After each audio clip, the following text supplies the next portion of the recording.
Hai, kenalin, di sini aku Erika Umaira akan membahas tentang media dan teknologi juga komunikasi. Yang pertama, aku akan menjelaskan tentang sifat-sifat dari komunikasi.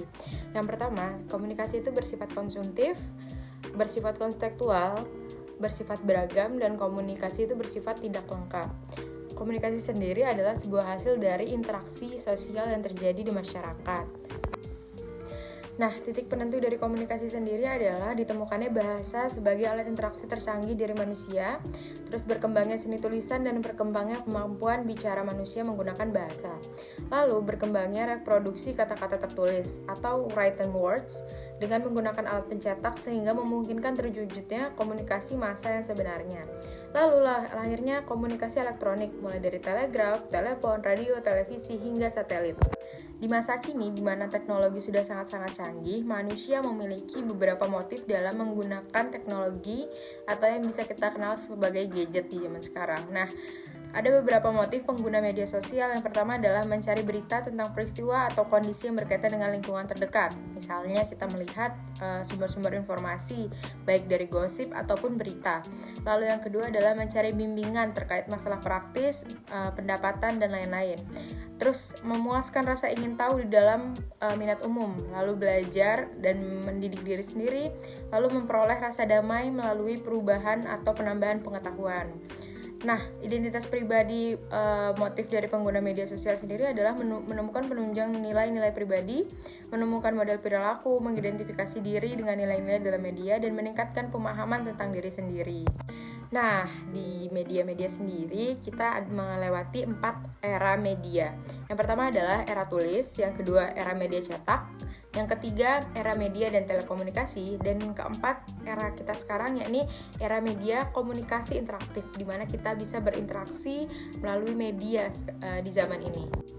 Baik, dari beberapa penjelasan yang tadi dijelaskan dapat ditarik kesimpulan bahwa komunikasi sendiri bisa menjadi sebuah hal yang bisa menghasilkan banyak hal sendiri. Yang pertama adalah komunikasi bisa dikatakan sebagai media penyampaian apa yang bisa dirasakan atau apa yang sedang dipikirkan oleh masyarakat.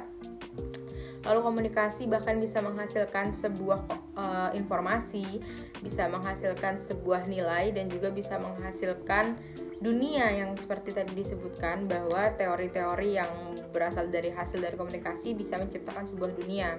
Lalu komunikasi sendiri bisa menjadi sebuah hal yang mana sangat-sangat penting di masyarakat. Yakni komunikasi bahkan bisa menghasilkan sebuah nilai, hukum, dan juga norma. Oleh sebab itu, konstruksi dari komunikasi sendiri di masyarakat sangatlah penting. Nah, berikut pendapat dari konstruksi sosial dari beberapa pandangan peneliti. Nah, yang pertama dari Berger and Luckman. Yang pertama adalah, menurut mereka, masyarakat merupakan sebuah konstruk, bukannya realitas sosial yang pasti atau fixed reality. Media merupakan bahan-bahan bagi proses konstruksi sosial. Makna ditawarkan oleh media namun dapat dinegosiasikan atau ditolak. Lalu media mereproduksi makna-makna tertentu. Setelahnya, media tidak bisa memberikan realitas sosial yang objektif karena semua fakta adalah sebuah interpretasi. Menurut Robin Penman sendiri, pendekatan konstruksionisme sosial memiliki asumsi sebagai berikut, yang mana tindakan komunikatif yang bersifat sukarela. Jadi tidak ada paksaan dari tindakan komunikasi tersebut. Lalu, pengetahuan adalah sebuah produk sosial. Jadi pengetahuan adalah hasil dari komunikasi sosial dan produk sosial. Selanjutnya adalah pengetahuan itu bersifat konstekstual. Lalu selanjutnya teori-teori menciptakan dunia. Jadi dunia yang ada di sekitar kita sekarang adalah hasil dari sebuah teori-teori yang ada sebelumnya. Lalu pengetahuan pasti ada nilai. Pengetahuan pasti berkaitan dengan nilai. Selanjutnya adalah pendapat dari Robin Penman. Robin Penman sendiri berpendapat bahwa pendekatan konstruksionisme sosial memiliki asumsi sebagai berikut. Yang pertama adalah tindakan komunikatif yang bersifat sukarela. Jadi tindakan komunikasi yang terjadi di masyarakat tidak boleh bersifat memaksa. Lalu selanjutnya adalah pengetahuan adalah sebuah produk sosial. Jadi ilmu pengetahuan yang ada di zaman ini adalah hasil dari produk sosial.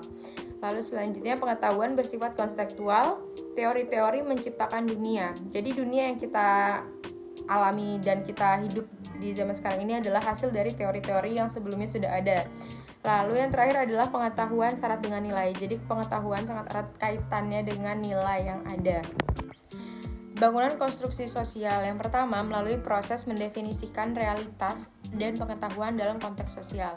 Lalu yang kedua, untuk meneliti sesuatu yang intersubjektif itu, realitas sosial harus dilihat sebagai berwajah ganda di mana dimensi objektivitas dan subjektivitas itu berbaur. Nah, berikut ada beberapa tahapan-tahapannya. Yang pertama adalah realitas sosial atau fakta yang memang ada di sosial, lalu dipahami secara objektif. Selanjutnya diberikan makna. Nah, dari diberikan makna ini akan bersifat subjektif ataupun objektif. Lalu, dari dua sifat ini akan menghasilkan sebuah pengetahuan, baik itu bersifat objektif maupun subjektif. Oleh sebab itu, beberapa pesan-pesan atau media yang disampaikan oleh media massa, beberapa malah bersifat subjektif dan juga objektif. Bisa seperti contoh berita-berita tentang artis. Kita memiliki pandangan subjektif tentang hal tersebut. Nah, selanjutnya adalah proses sosial simultan, yang mana pesan-pesan akan dikirimkan melalui media massa. Nah, di saat pesan-pesan ini dikirimkan ke media massa, maka pesan ini akan memiliki 3 sifat. Yang pertama adalah objektif, subjektif, dan intersubjektif. Nah, selanjutnya pesan akan tersampaikan kepada penerima dan efeknya adalah menjadi realitas terkonstruksi.